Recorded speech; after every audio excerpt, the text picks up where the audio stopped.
ஓம் ஸ்ரீராம ராம ராமேதி ரமே ராமே மனோரமே சகசிரநாம தத்துல்யம் ஸ்ரீராம நாம வராணனே.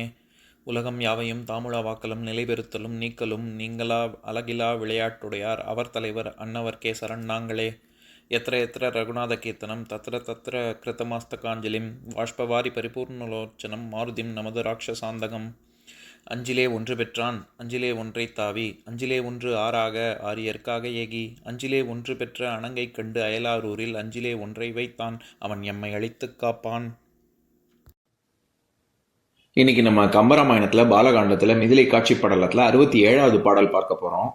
ஆலம் உலகில் பறந்ததுவோ ஆழி கிளர்ந்ததோ அவர் தம் நீல நிறத்தை எல்லோரும் நினைக்க அதுவாய் நிரம்பியதோ காலன் நிறத்தை அஞ்சனத்தில் கலந்து குழைத்து காயத்தின் மேலும் நிலத்தும் மெழுகியதோ விளைக்கும் இருளாய் விளைந்ததுவே. இதுதான் பாட்டு. இப்ப நம்ம பதம் பிரிச்சு பொருள் பார்க்கலாம். விளைக்கும் துன்பம் உண்டாக்குகின்ற இருளாய் இருள் உருவமாய் விளைந்தது முதிர்ச்சி அடைந்தது. ஆலம் உலகில் ஆலகால நஞ்சு உலகெங்கும் பறந்ததுவோ பரவியதுதானோ ஆழி கிளர்ந்ததோ கருங்கடல் மேலே பொங்கி எழுந்ததுதானோ அவர்தம் நீல நிறத்தை அந்த உத்தமனது திருமேனியின் நீல நிறத்தை எல்லோரும் நினைக்க உலகில் யாவரும் நினைப்பதால் அதுவாய் நிரம்பியதோ எங்கும் அந்நிறமே ஆகி வியாபித்ததுதானோ காலன் நிறத்தை யமனது கருநிறத்தை அஞ்சனத்தில் கலந்து குழைத்து மையோடு கலந்து குழைத்து அதனை காயத்தின் மேலும் வானத்தின் மேலும் நிலத்தும் பூமியின் மீதும் மெழுகியதோ முழுவதும் பூசியது தானோ. இப்ப நம்ம இந்த பாட்டுல இருக்கக்கூடிய நயங்களை பார்க்கலாம். அதாவது இந்த பாட்டுலயும் கம்பர் யமனுக்கும் ராமனுக்கும் உள்ள அதாவது ஒரே விஷயத்த சொல்றாரு, சாயங்கால வேளை அப்படின்னு சொல்லிட்டு. ஆனா ராமனை நினைக்கும் பொழுது சீதைக்கு உண்டாகிற மயக்கத்தையும் யமனை நினைக்கும் பொழுது உண்டாகிற கலக்கத்தையும் ரெண்டையும் ஒரே பாடல்ல ரொம்ப அற்புதமா சொல்லியிருக்காரு.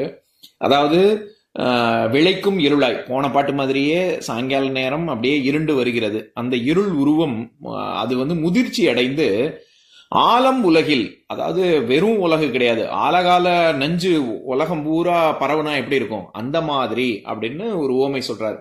இந்த ஆலம்ங்கிற சொல் நம்ம ஏற்கனவே பார்த்திருக்கோம். அதாவது கம்பராமாயணத்துல 527வது பாடல். அங்கேயும் சீதை காமநோயினால் எவ்வளவு கஷ்டப்படுறா அப்படின்னு இருக்கக்கூடிய பாடல். அதை படிக்கிறேன் கேளுங்க. மலைமுகட்டு இடத்து உகு மழைக்கண் ஆலி போல் முலைமுகட்டு உதிர்ந்தன நெடுங்கண் முத்தினம் சிலைநுதர் கடை உரை செறிந்த வேர்வு தன் உலைமுக புகை நிமிர் உயிர்ப்பின் மாய்ந்ததே அப்படிங்கிற பாட்டுல எப்படி மலைமுகட்டுல மேகங்கள் மோதி மழையானது பொழிகிறதோ அந்த மாதிரி சீதை விடக்கூடிய கண்ணீர் அவளுடைய தனங்களை நினைக்கிறது அப்படிங்கிற பாடல்ல ஆலி போல் முலைமுகட்டு உதிர்ந்தன அப்படின்னு வர்ற இடத்துல ஆலி அப்படின்ற சொல் வரும்பொழுதே நான் ஏற்கனவே சொல்லியிருப்பேன். அதாவது ஆலம் ஆலி அப்படிங்கிற சொல்லலாம் நீர் கடல் இதெல்லாம் குறிக்கக்கூடிய சொல். அதனாலதான் நம்ம ஆலங்கட்டி மழை அப்படின்னா ஐஸ் கட்டி மழை பெய்யும் பொழுது ஆலங்கட்டி மழை அப்படின்னு அதனாலதான் சொல்றோம்னு கூட சொல்லியிருப்பேன்.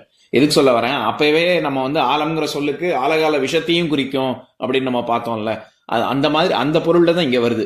ஆலம் உலகில் பறந்ததுவோன்னா ஒரு ஆலகால விஷம் தான் இருக்கிறதுலயே ரொம்ப மோசமான விஷம், அதை விட மிஞ்சிய விஷமே கிடையாது. அந்த விஷம் அந்த நச்சுத்தன்மை உலகம் பூரா பரவிச்சுன்னா எப்படி இருக்குமோ அந்த மாதிரி அப்படின்னு சீதை நினைக்கிறா.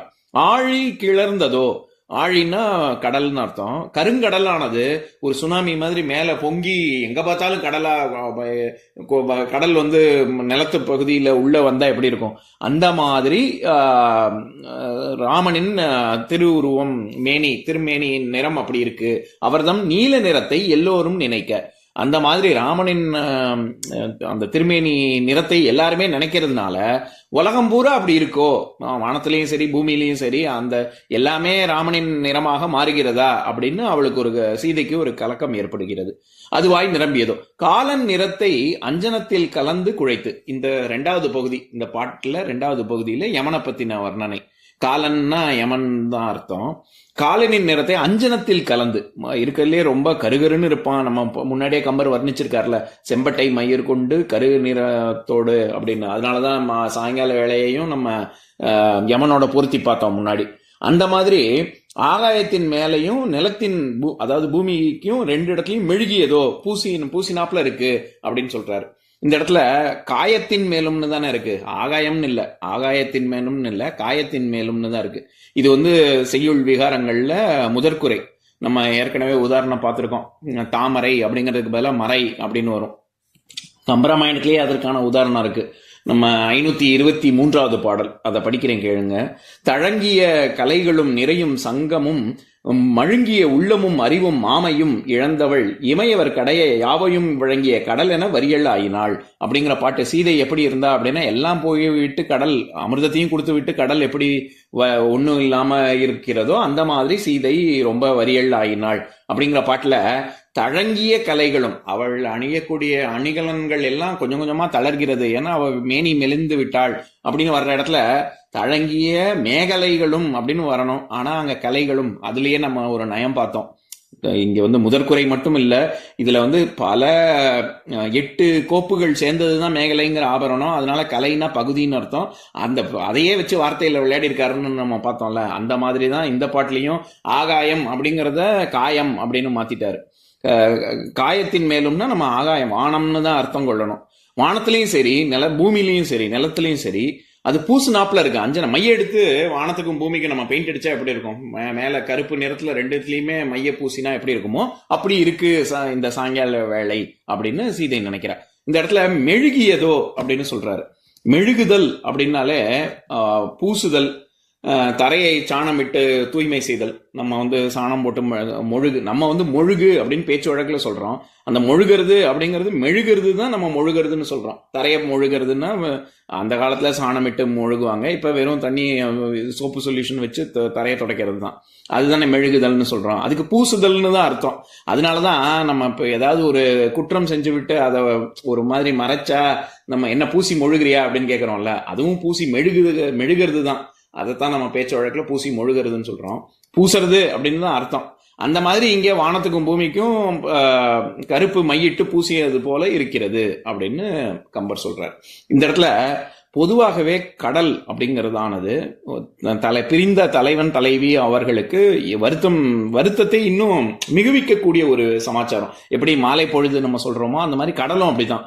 அதனாலதான் குறிஞ்சி, முல்லை, மருதம், நெய்தல், பாலை அப்படின்னு வரக்கூடிய 5 இணைகள்ல வந்து நெய்தல், அதாவது கடலும் கடல் சார்ந்த பகுதியும், அது வந்து எப்பவுமே தலைவனை விட்டு பிரிந்த தலைவி இல்லாட்டி தலைவியை விட்டு பிரிந்த தலைவன், இவர்களுக்கான அந்த கடலை வச்சுதான் அவங்க வந்து ஒரு அந்த பிரிவை ஆற்றாமையை சொல்லுவது கவி மரபு.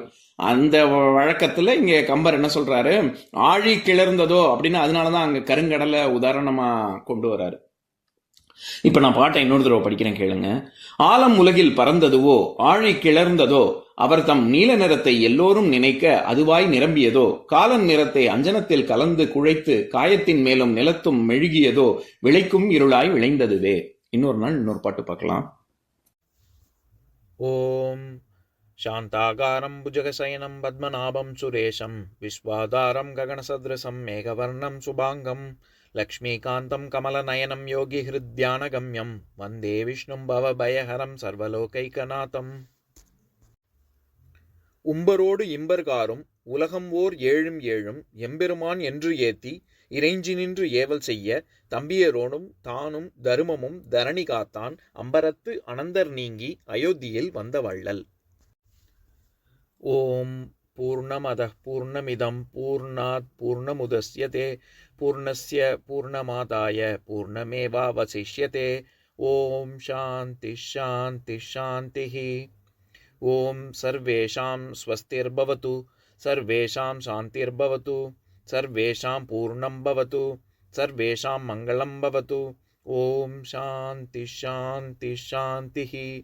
ஓம் சர்வே பவந்து சுகினः சர்வே சந்து நிராமயாः சர்வே பத்ராணி பஷ்யந்து மா கஷ்சித் துக்கபாக் பவேத்.